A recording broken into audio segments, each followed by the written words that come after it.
आंगण में सभी संतजन भक्तजन महापुरुषों के चरणों में दास का प्यार भरा धन्य निरंकार स्वीकार हो। जलाओ दिए पर रहे ध्यान इतना। सत्संग जी दास सन 80 में ये बात काव्य संकलन से पढ़ा था। महात्मा मोतीलाल जी ने इसी शब्द को बताया कि जलाओ दिए पर रहे ध्यान इतना, अंधेरा धरा पर कहीं रह न जाए। ये बाबा हरदेव सिंह जी महाराज की महफिल है।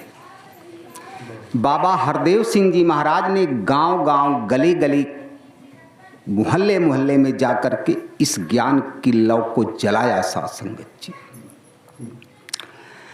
दास को एक बात याद आई। बाबा जी कहीं टूर से जा रहे थे, रास्ते में एक गांव पड़ा, छोटा सा गांव था। सत्संगत जी पगडंडी लगी हुई थी, ज्यादा चौड़ी नहीं थी, छोटी सी थी। गांव में जाने के लिए संचालक महोदय ने कहा, बाबा जी इसी गांव में एक संत रहते हैं, उन्होंने अरदास किया है कि बाबा जी जब किसी इसी रास्ते से गुजरेंगे, बाबा जी को याद कराना कि दास के घर में चरण डालना। बाबा जी ने मुस्कुरा करके कहा, हाँ हाँ अब तो नजदीक पहुंच ही चुके हैं, आप रास्ता बता दीजिए। महापुरुष ने इशारा किया दाएं, गाड़ी मुड़ी। सत्संगत जी मुड़ गई, जा रही है। जिस घर में चरण डालना था सत्संगत जी, उसकी साफ सफाई घर वालों ने 2 घंटा 3 घंटा पहले से ही कर रहे थे। तो बगल में एक बुढ़िया का घर था सत्संगत जी, झोपड़ी थी। उसने कहा कि अरे आज कहाँ दिवाली है जो तू इतनी साफ सफाई कर रही है। तो किसी बेटी ने बताया कि माता तुझे मालूम नहीं है कि निरंकारी बाबा जी हमारे घर में आ रहे हैं चरण डालने के लिए, हम उनके स्वागत के लिए ये साफ सफाई कर रहे हैं। जैसे बाबा जी का नाम सुना, बूढ़ी माता ने मन में यह विचार हुआ कि बाबा जी अगर इनके घर में आएंगे तो क्या मेरी झोपड़ी में नहीं आएंगे? मैं बाबा जी से कतई नहीं मिलूंगी। गाड़ी द्वार पर रुकी, सकरा रास्ता था, जा रहे थे।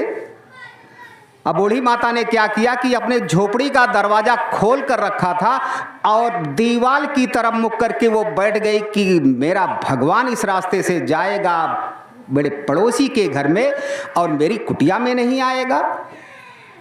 ये कहाँ की बात है? सुमिरन पर जोर लगाया सत्संगत जी।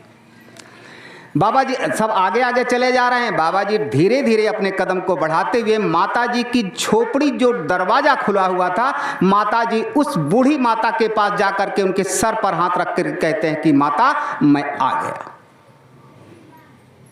सत्संगत जी माता ने जब ऊपर की तरफ देखा सर उठाकर, तो बाबा जी खड़े हैं।